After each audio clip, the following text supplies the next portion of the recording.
Es eju pa pilsētu, kurā izkaisīti simboli kā rotājumi.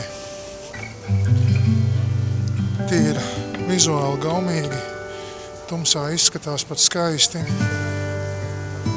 bet idejas, ko tie nes, ir man nu jau svešas. Publiskās gaidīšanas rituāls ar 4 svecēm, kurā piedalās tik daudzi. Es eju pa pilsētu, kurā izkaisīti simboli kā rotājumi.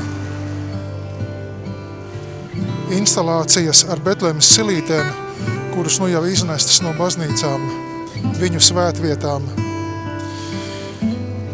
Ir izdomāts, kā izpatikt caur rotājumiem un barot savu ideoloģiju, kā saka, par nodokļu maksātāju naudu.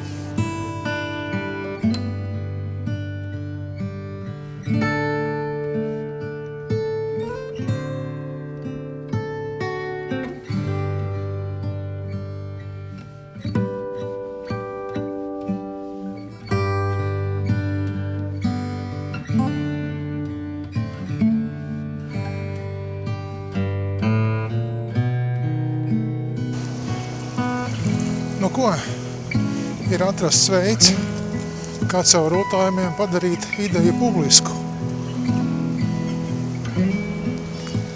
Un tā vairs nav tikai ticība, tā kļūst par fonu visam.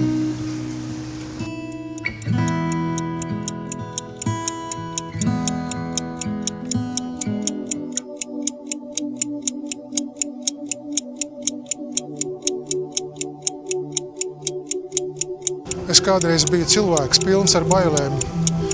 Es baidījos no vēlna, no nāves, no maģijas. Patiesībā es baidījos nevis no visa tā, bet no tā, ka kaut kas var notikt ārpus manas kontrolas.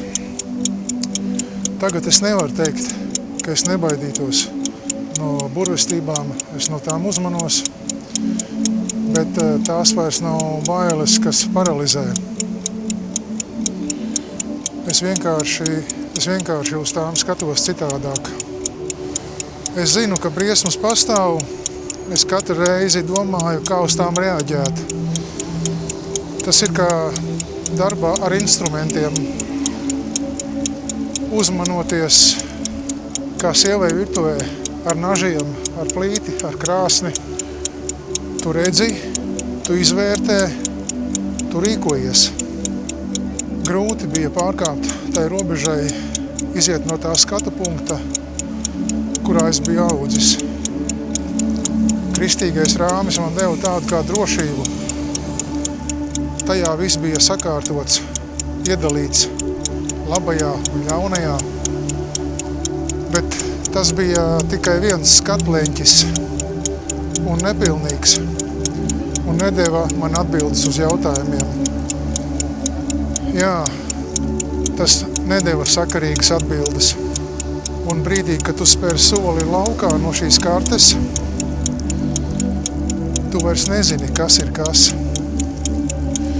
Ne tāpēc, kā ārā būtu vairāk ļaunuma, bet tāpēc, ka tu sāc saskatīt vairāk. Un bailēm mazinoties, sāk rasties jautājumi, neērti jautājumi. Kāpēc daudzi, kas iet tā saukto garīgo ceļu, kļūst tukšāki, nevis dzīvāki?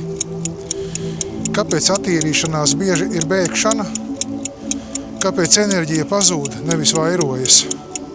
Un kāpēc ķermenis bieži netiek līdzi garīgumam? Man šķiet, arī citi to jūt. Bet reti, kurš uzdrošinās to pateikt skaļi. Kā tu jūties?